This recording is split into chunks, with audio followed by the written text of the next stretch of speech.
El salmista de hoy tiene en sus labios una petición de oración a Dios.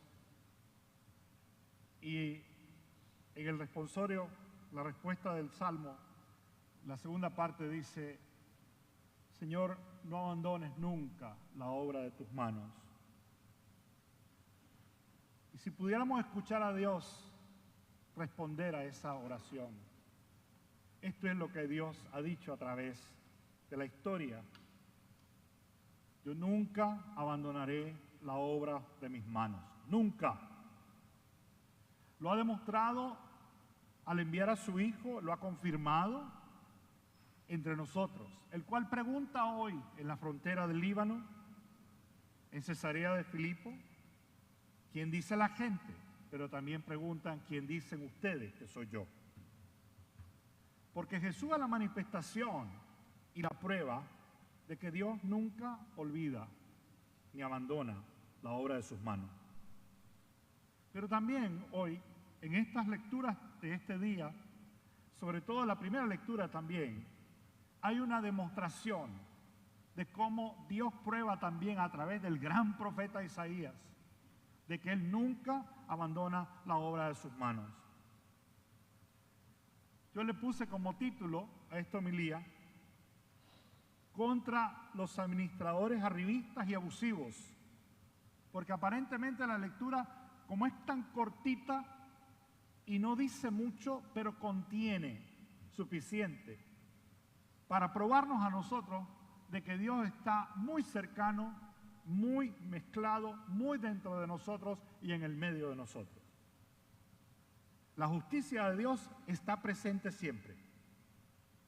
En los remotos tiempos del profeta Isaías también ocurrían cositas feas. En la cosa pública, sean los tribunales de justicia, sea la administración de impuestos, sean los cargos y nombramientos en el templo, se daban escándalos, abusos de poder, derroche del dinero público, corrupción administrativa, enchufes y favoritismo. Parece que la cosa no ha cambiado. Habían personajes hábiles, manipuladores, con muy escasa conciencia y menos escrúpulos, ambiciosos, que se aprovechaban de sus cargos públicos y de sus buenos contactos para hacer fortuna a la sombra de cualquiera que pudiera facilitar sus fines. Había un hombre en el tiempo de Isaías que se llamaba Sebna. Imagínense, la semana pasada hablamos de Jezabel, la mala de la película. Esta semana es Sebna, de cuyos turbios negocios nos habla Isaías hoy. Se trata de un mayordomo de palacio. Quizás para entenderlo mejor, sería más adecuado llamarle administrador o primer ministro o presidente. Así nos los ha descrito. Tenía una ambición desenfrenada, delirios de grandeza, intriga, negocios turbios, aprovechando su cargo y sirviendo aparentemente a su pueblo, pero solo en apariencia. ¿Quién era este Sebna? De Isaías 22:15. Sebna era un hombre malvado, engañoso y orgulloso, que, como sostienen algunos historiadores judíos, conspiró con Asiria para atacar Jerusalén. Todos estos corruptos atacan la ciudad de Dios, atacan la iglesia, atacan lo que es de Jesús. Y en el Antiguo Testamento, la ciudad santa. Tenemos ante nosotros una profecía acerca de dos individuos, lo cual es un tema poco común en Isaías, porque trató principalmente de las naciones en su conjunto.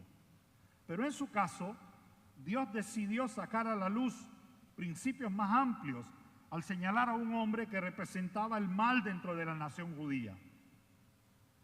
Dios no tarda, no olvida. La profecía es contra Sebna, un oficial de la corte de Ezequías, quien era un rey bueno y noble. Sebna era un hombre malvado, engañoso, orgulloso, que sostienen algunos historiadores judíos conspiró para hacer la guerra y maltratar a los pobres. utilizarlos y manipularlos.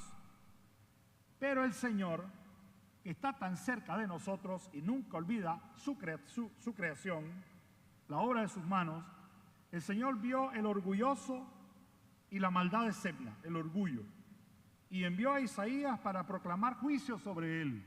Vamos a pasarle la cuenta a este, dijo Dios, que ya el clamor de los que sufren por él ha llegado a mis oídos. El punto principal de la profecía era que Sebna sería derribado y otro hombre, Eliaquín, sería puesto en su lugar a cargo de la casa. Eliaquín era un siervo del Señor, fiel y digno de confianza, y ascendería desde una posición inferior hasta llegar a una gran posición oficial en la corte. Esto, por supuesto, suena ridículo a los que están arriba, montados en el poder. Y así le pasó a Sebna. Probablemente le pareció ridículo a él en ese momento porque se creía arraigado en su posición.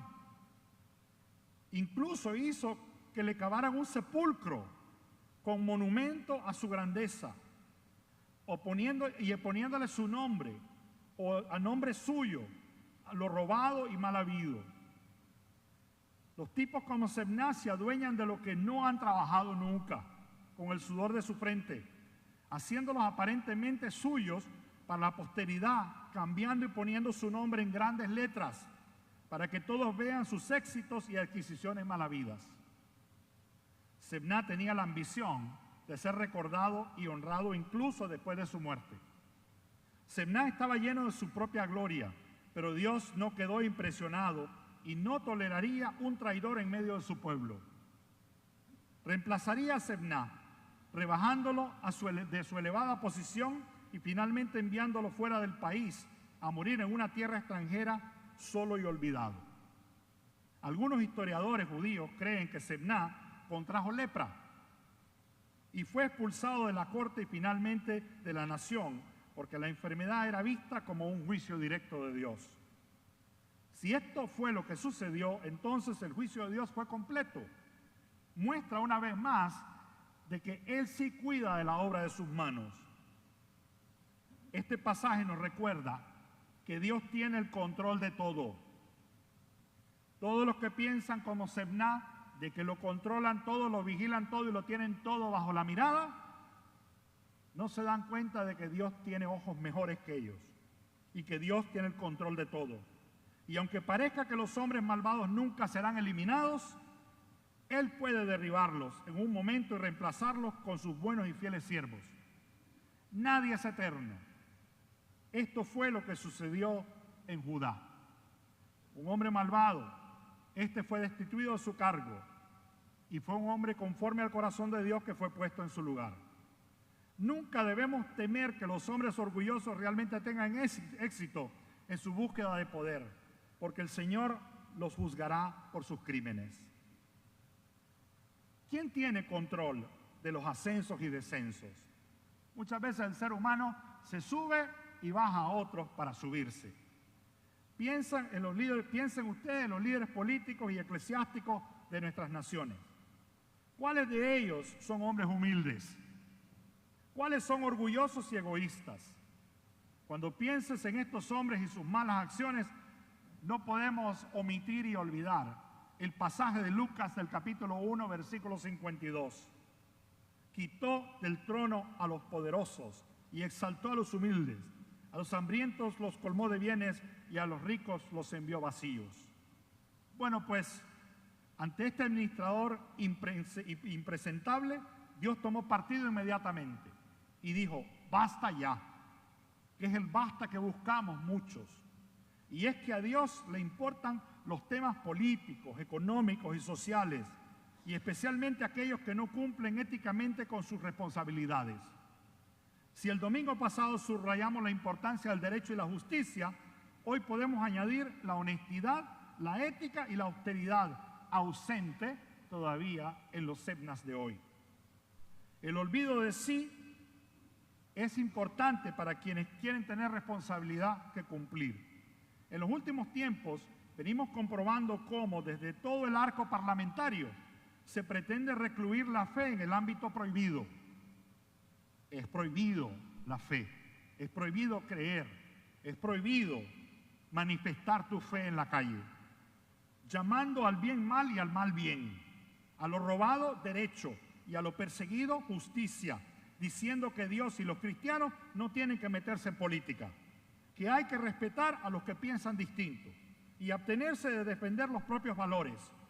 Sería coherente que se lo aplicasen ellos mismos a sus distintas ideas de pensamiento ideológicas. También ocurre que algunos grupos o líderes políticos pretenden adueñarse de Dios. Se llenan la boca diciendo, somos cristianos, Dios nos bendice, Dios está con nosotros, pero de la boca para afuera nada más. Ocurre que estos grupos se adueñan de Dios para justificar sus posturas que poco o nada tienen que ver con el Dios de Jesucristo. Porque a Dios le importa el pobre, a ellos no. El inmigrante, a ellos no. El huérfano, a ellos no. Al anciano, a ellos no. Al sin papeles, a ellos no.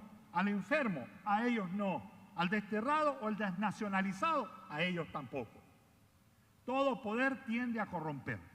Y el poder absoluto corrompe absolutamente. Todo eso lo sabemos nosotros y lo hemos escuchado, ese dicho tan famoso. Los grandes hombres son casi siempre hombres malos, incluso cuando ejercen influencia y no autoridad. Más aún cuando sancionan la tendencia o la certeza de la corrupción con su autoridad. Y en cuanto a la fe, no se la puede convertir en un asunto privado, espiritualoide o de otra vida. Tiene que afectar a las leyes. La fe tiene que afectar a la economía, a la política, a la ecología, a todo. Si bien los creyentes no tenemos las soluciones para tantos problemas, y por eso podemos y debemos colaborar con todas las iniciativas que procuren un mundo más humano, que es lo que deseamos, más justo, más libre, más pacífico, más fraterno. ¿Quién no quiere vivir en un mundo así? En el Evangelio de hoy, Jesús tira la pregunta que a sus discípulos les hace. ¿Quién dice la gente que soy yo? Esta respuesta, ¿y ustedes quién dicen que soy yo? Esta respuesta solo nace del Espíritu Santo que está en cada uno de nosotros. Y nace no de conocer a Jesús, sino que de tener una relación personal con Él. Y entonces podremos decir que Jesús es la justicia, la misericordia, el amor, la esperanza encarnada de Dios. La pregunta no se dirige en el terreno intelectual o teológico. ¿Qué han percibido de mí en el trato personal? Pregunta Jesús. ¿Qué han supuesto para ustedes el seguirme? Dice, el escucharme, el estar conmigo. ¿Qué ha causado eso en ustedes? ¿En qué han cambiado personalmente? ¿Cómo estoy influyendo en tu vida? Digamos que es una pregunta existencial que solo uno mismo puede responder. Y para lo que hay, no hay respuestas hechas. Y Jesús quiere hacer una valoración de lo que la gente ha podido captar de sus palabras y de sus obras, que les ha quedado de todo su empeño misionero. ¿Qué ha hecho Jesús? ¿Qué pasó haciendo? ¿Fue alguien de quien yo vi que pasó curando, haciendo milagros, etcétera? ¿O es alguien que es personalmente ligado a mí? Los corruptos con poder, como Sebna, en la primera lectura, por sus acciones y comportamientos, se pueden evaluar que en nada les ha influenciado Dios. Su obra no les ha influenciado su misión y su justicia. La presencia de Jesús entre nosotros clama la restauración del orden, de la justicia, de los derechos de las personas.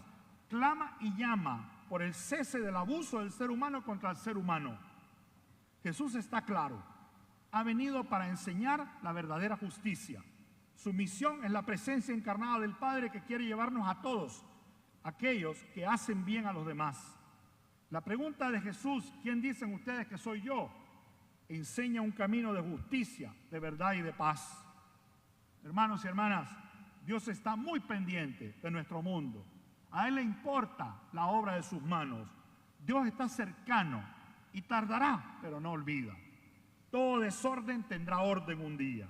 Toda injusticia tendrá justicia. Y todo lo corrupto tendrá su juicio y su propio merecido. Amén.